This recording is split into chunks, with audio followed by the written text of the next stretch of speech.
Welcome to the Backyard Professor videos. I'm Kerry Schertz, a very tired backyard professor.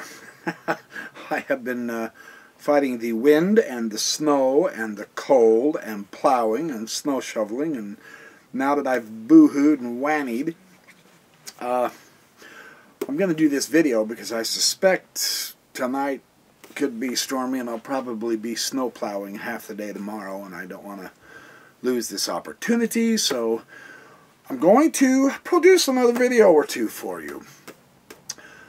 In the course of, well, right now I'm looking through many different kinds of scholars' analysis of the Gospels in the New Testament, the idea of the Gospels. And you know, you can't study too long in the New Testament before you get into early Christianity. You know, when you study the New Testament, it kind of automatically begins your study of early Christianity, doesn't it? Yeah. One thing you'll notice when you begin to study the early Christian fathers is, holy stinking shish kebab, man. These guys are so loquacious. I believe that's the right pronunciation. Loquacious, meaning they're like me, they're talkative. Uh-oh. I'm giving myself away. This moron on YouTube has done over 1,000 videos and hasn't said a thing yet. I mean, they talk. I was just reading today in Tertullian on his prescription of the heretics. Fascinating junk, man. Oh, Tertullian. What a motor mouth meanie, insane, imbecilic, illogical, misogynist man. And yet he had... Now this is interesting because how can someone who gets away with saying so many unbelievably, downright wickedly mean-spirited things about women as he does? Oh, hit and curl your hair. And on the other hand, he brings about some profound insights on the Scriptures. So, I mean, again, it's like I've said before, every author I read, I don't accept 100%. I'm always finding something that either I don't know enough yet to fully agree with the author, or I know something on the subject and I have a different interpretation or a different outlook, etc. But it's important to read as broadly and as deeply as you can in whatever subjects you like, but of course, just because it's in print doesn't mean it's true. Well, this on the prescription of the heretics, I mean, the man goes on and on and on, and Irenaeus, his contemporary, is every bit as bad.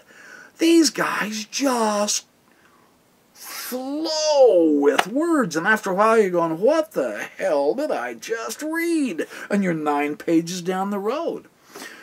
Well, I found an author who very wonderfully and succinctly distills the teachings down to about 3 pages. Elaine Pagels, she's written probably a dozen really excellent books now, quite a few articles. In her book, The Origin of Satan, it's a vintage book, 1995. Wow, 1995. Wow, almost 20 years ago. A delightful analysis of the social construct of early Christianity. And she is discussing this situation. Now here, and I'm on page, I'll try to remember to tell you what pages. I'm going to be on page 163, 164, and then jump over to 172, I believe, or something like that. This is her book, The Origin of Satan. Good book. Very excellent read. Tertullian, a North convert, or a convert in the North city of Carthage, there in Africa, contemporary of Irenaeus. Now, Irenaeus' great flowering, let's say 160 to 180 of the Common Era, about that. Tertullian is in this same era. He agreed with Irenaeus in denouncing all who deviated from the majority consensus as heretics. Now, both fathers of the church insist that what characterizes the true church is unanimity, agreement in doctrine, morals, and leadership. Now, this is the 2nd century since Christ's birth. The Christians have begun getting a little bit of persecution from various different emperors. Jerusalem has long been destroyed. The various apostles had organized their churches in the various provinces of Syria, Gaul, all over the place. Africa, Alexandria, Antioch, Jerusalem, etc. And the movement was spreading. And some Christians didn't interpret or think the same as other Christians. Okay? Well, Tertullian and Irenaeus, because of the persecution, they kind of had a persecution complex. They lived right in the heart. His teacher, Polycarp, was horribly murdered, brutally tortured and beaten. And I believe it's Irenaeus. He actually witnessed the horrible torture and execution of several of his Christian friends from his town when the Romans rounded them up and took them into the gladiators' arena, and they were torn apart by wild beasts and things like that. So this damages your psyche. How could it not, These poor people, be grateful we live today.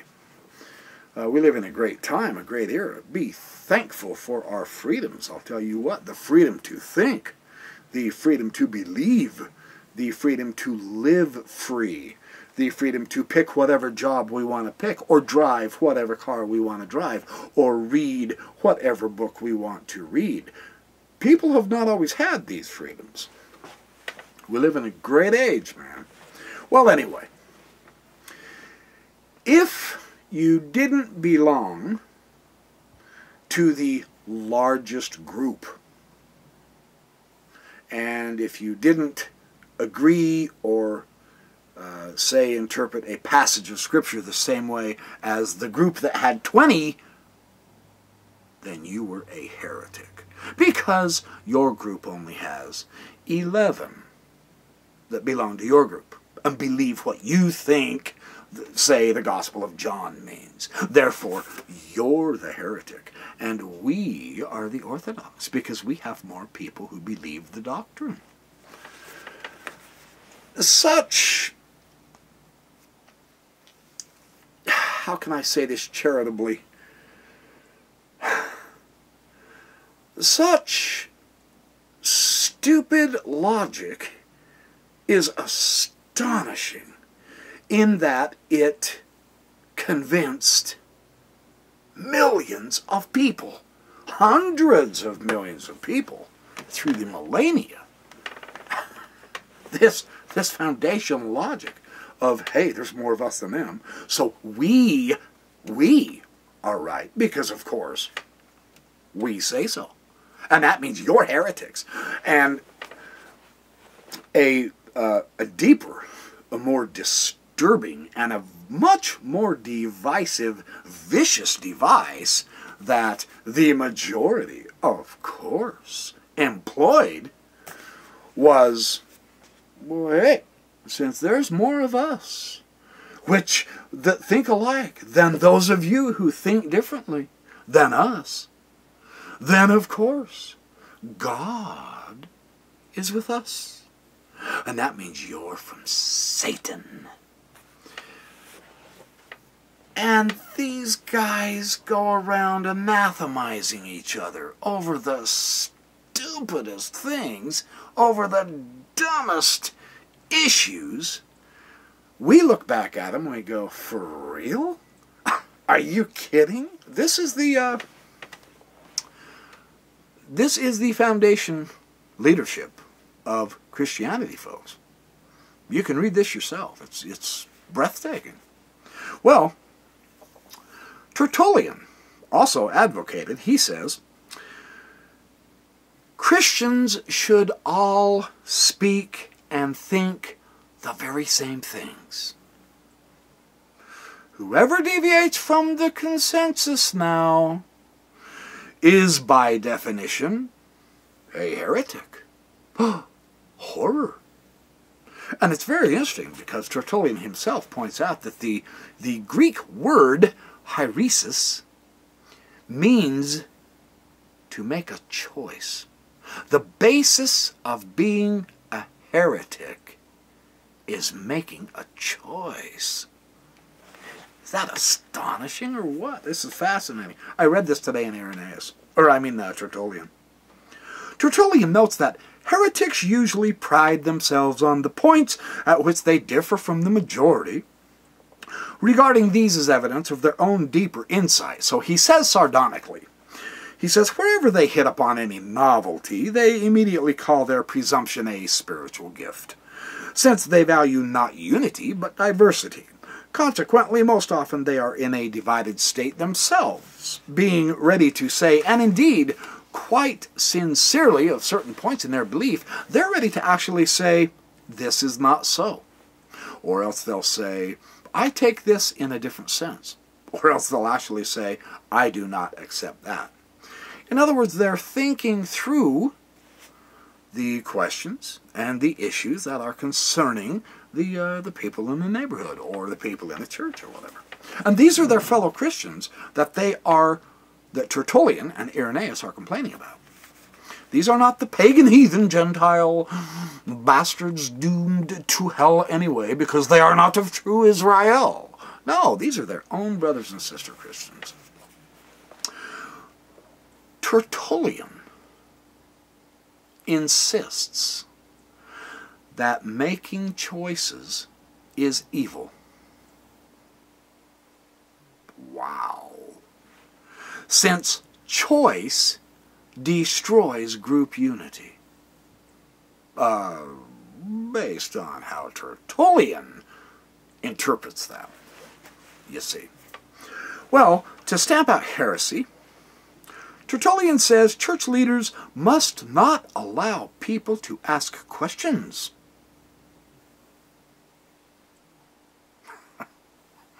Wow. For it is questions that make people heretics. So says Tertullian. And he knows what he's talking about because, after all, he's saying so. And he is in the majority larger group of consensus, you see. So everything he says has got to be right.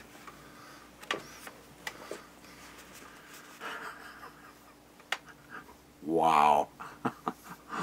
Above all, some of the questions that really do disturb Tertullian, and I read this today in Tertullian too, it's very interesting. When people begin asking, because, and, you know, when you stop and think about this, this is so natural, you know. Whence comes evil? You know? Why is evil permitted? And what is the origin of human beings? Well, Tertullian wants to stop such questions and impose upon all believers the same rule of faith or creed. Tertullian knows that the heretics undoubtedly will object, saying that Jesus himself said, encouraged the questioning by saying, ask and ye shall receive, knock and you shall find, and it shall be opened unto you. Matthew 7:7. But Tertullian has no patience with those people who quote that scripture. Pfft, bah humbug, he says. Where will the end of seeking be? The point of seeking is to find. The point in finding, to believe. And now, my beloved brethren, now that the church can provide a direct and simple answer to all questions in its rule of faith, Tertullian says the only excuse for continuing to seek is sheer obstinacy. He doesn't want you asking questions. He doesn't want you seeking. He doesn't want you to learn. Tertullian, if you're going to be a true Christian, according to the Church Father Tertullian, you must shut up, sit down, don't ask questions, stay quiet, and believe what the church says, because we are the majority. There's 44 of us. There's only 16 of you. You're heretics. Your idea is false. More of us believe this idea, and therefore we're right and you're wrong. Shut up and believe us. And they put the majority of people in the church power structure to enforce the stopping of questions and making of choices, and to enforce obedience to the church and its leaders. That is what a true Christian should do. This is the foundation of Christianity. True story. Well, here's how Tertullian puts it. Oh, this is staggering. Away with the one who is always seeking, for he never finds anything. Maybe for Tertullian, but that's certainly not true for me. I find all kinds of stuff, man. For he is seeking where nothing can be found. According to Tertullian, of course. Away with the one who is always knocking, for he knocks where there is no one to open. Well, that shoots Jesus' teaching all the hell now, doesn't it? Away with the one who is always asking, for he asks of one who does not hear. Well, that's certainly not what Jesus taught either, now is it? But wait a minute. Tertullian is orthodox now, brethren. Tertullian is in the consensus majority. Therefore, he knows the truth. Jesus didn't. Obviously, Tertullian has put himself in place of God. He knows the truth. None of the rest of you quizzling heretics have a clue. You must come to us for the truth. Christianity, right here. In a nutshell, the true Christian, Tertullian declares, simply determines to know nothing at variance with the truth of faith. And how is the truth of faith established? 'Cause there's 160 of us, and there's only 149 of you. There's more of us, so we got the truth, and you got heretic. That is the basis of the truth in faith for these early Christian leaders. Tertullian says we have moral obligations, of course, to answer and refute the heretics when they ask their questions. But what is there to discuss after all, he asks. When the heretics object that Christians must discuss what the Scriptures really mean, Tertullian declares that believers must dismiss all argument over scriptural interpretation. Why? Because such controversy only has the effect of upsetting the stomach or the brain. No doubt, as small and narrow-minded as Tertullian appears here, I don't doubt some of the questions absolutely blew his brains out, all 2 cells of it. There's no doubt in my mind. Tertullian says, besides, such debates makes the orthodox position look weak. No kidding. That's astonishing, isn't it? You can find this on Pagel's, page 164. She gives the references back in the footnotes. Instead of admitting heretics into debates over the scriptures, Tertullian says, straight thinking, which is the literal meaning of orthodox, straight thinking, Christians must simply claim the scriptures as their own exclusive property. When a heretic pulls out the scriptures and says, you know, I've read this section right here, what am I supposed to do with that? Christians are to reach out, grab those scriptures, and keep them for themselves and say, that's not yours, that's mine.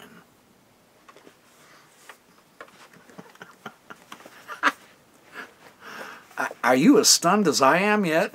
This is truly remarkable. It's astonishing. Heretics ought not to be allowed to challenge and appeal to the scriptures, since we prove that they have nothing to do with the scriptures. For since they are heretics, they cannot be true Christians. In other words, they disagree with us, and we are true, because of course we say so. They are followers of Satan. They are the nasty heretics. Therefore, they're false. This is the basis of the foundation of Christianity, folks. You never been taught this in church, have you? No, you haven't. You see, this is why I love studying history. Because none of the churches out there, wherever they are, in whatever country, whatever denomination, none of them will teach you the history. What they want to teach you is their interpretation, which is fine in and of itself, but it's not the full picture. They cannot give you the full truth. So what I love to do is give you the information that the churches can't or won't or don't for whatever reasons. I've never heard anything like this in church. I've had to find this out on my own. And it's most fascinating, so I want to share it with you guys. It's incredible. And then Tertullian says, oh, I've got to read this. I've got this cross-referenced, in fact, because it was so profound. Now, this is Tertullian. Now, let's go to Irenaeus, Tertullian's contemporary. And this is in Elaine Pagel's, her book with her and Karen King, reading Judas, the Gospel of Judas and the Shaping of Christianity. This stunning new gospel discovered just in 1973, man. The Gospel of Judas, where I've got some videos to make. I'm putting this in my first book I'm writing on archaeology in the Bible, too. It's a stunning thing. I've got several different books and analysis of this. Irenaeus was the first, so far as we know, to insist that the church has only 4 Gospels. Not more and not fewer. Because of the heretic Marcion, who only had the first Gospel of Luke, and I'll say 10, 11 letters of Paul. Marcion completely threw out the Old Testament. He actually took Paul's logic and extended it out to where he said there were 2 gods, and the Old Testament God is an inferior, nasty, narrow-minded, mean, bigoted brute. And we have nothing to do with him. Paul's God, however, is the loving God of grace. He saves us through grace, and therefore that's the proper God to believe in. And the only gospel which he also mutilated and manipulated and changed, that Marcion accepted, which is technically the first canon ever formed in Christianity, was that Gospel of Luke. Well, this just peeved off Irenaeus no end, because people followed Marcion. Marcion had a following for several hundred years, and these are Christians. They're not pagans. These are fellow Christians who just simply had a different understanding. But the church fathers will have none of this. Horse manure, pucky dung, feces caca. No, you're heretics. Damn you Satanists. So here's how Irenaeus limited God. He pulled off the greatest miracle of all. He limited God. Because he claims there is not just one gospel. And there are not 30 gospels. There are just 4. No more, no less. Because as there are 4 corners of the earth, the 4 rivers flowing out of the Garden of Eden, the 4 winds from heaven, see, based on a numerical correspondence, numerology, Irenaeus said only 4 gospels, and anything anybody teaches whatsoever that deviates from these 4 that I choose because of the symbolism, and because, of course, I have 597 people who agree with me, and you only have 364. And therefore you're the minority, and therefore your gospels don't count, only the 4. And he literally destroyed everybody else's scriptures and writings and revelations. And people were having revelations like crazy. On the one hand, Irenaeus said, no, you're not allowed to use just one gospel because, of course, I say so. And no, you, this other group, you're not allowed to use 30 different gospels because I'm in the majority consensus and I say so. And he absolutely eliminated everything, and thus became the path to strict orthodoxy of the canonical New Testament as we have it today, and he would never allow any other type of knowledge or thinking, no matter whether it came from revelation or from study. Irenaeus limited God to just those 4 Gospels. And to this day, hundreds of millions of people agree, implicitly at least, with that utterly inane, silly numerology and logic. We think it was God-given. There is nothing God-given about it. There's absolutely no revelation ever declared.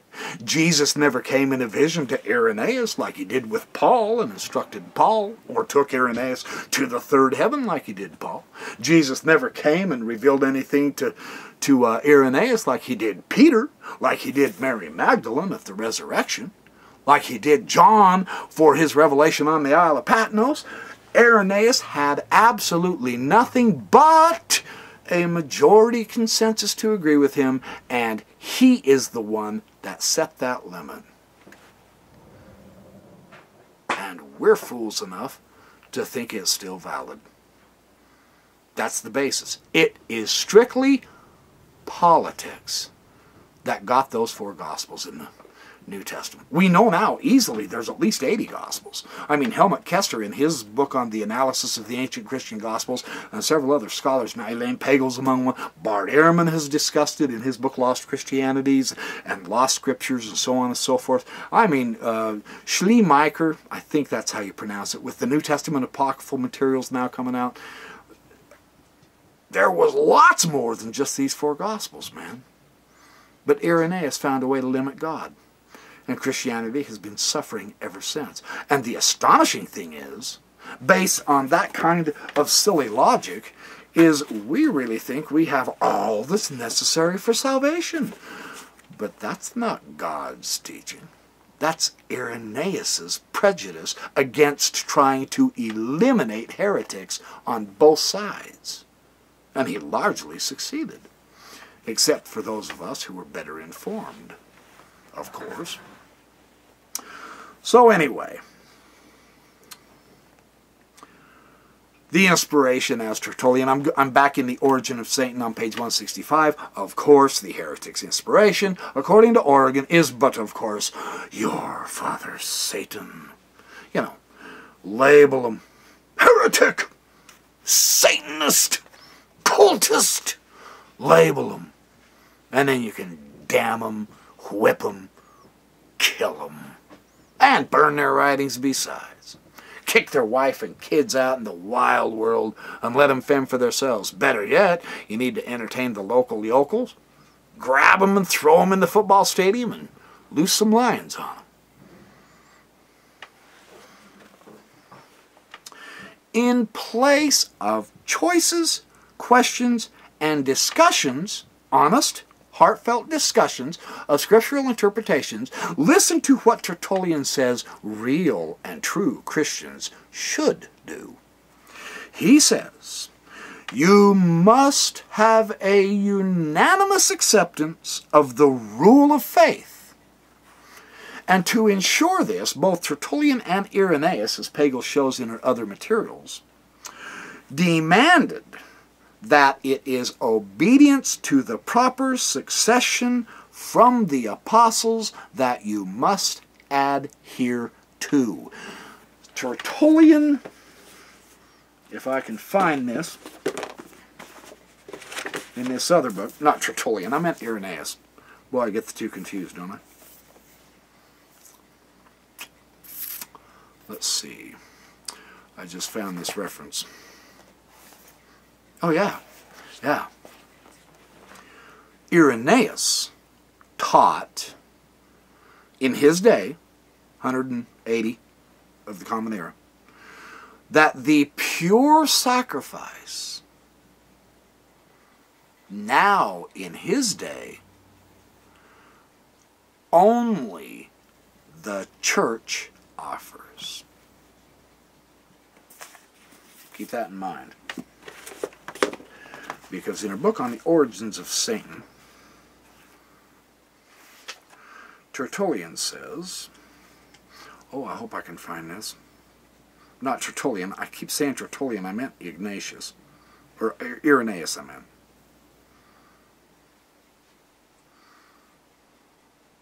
Oh, well, Clement of Alexandria. This is on page 153. Clement of Alexandria also said,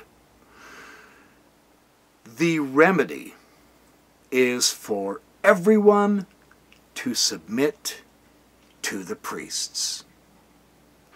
There is, according to Irenaeus, no salvation outside the church. Now, I'm not sure about you guys. I'm not sure if I'm the only one, but there's been a shift of salvation somewhere. There's been a shift of the foundation for salvation somewhere. Something's drastically wrong. For the church, just one generation or two past Jesus, now salvation is in the church, is how they taught it. I have one question.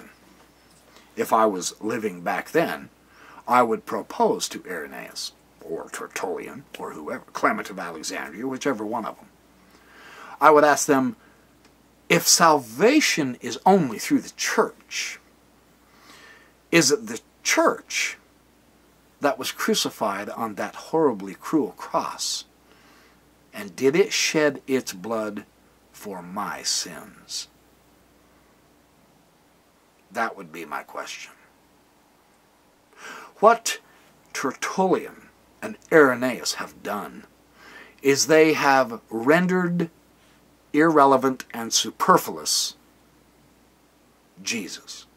Because now, all truth, all knowledge of God, all knowledge of Jesus, all potential capacity for enlargement and salvation is within the church that is comprised of the majority of same-thinking groupthink.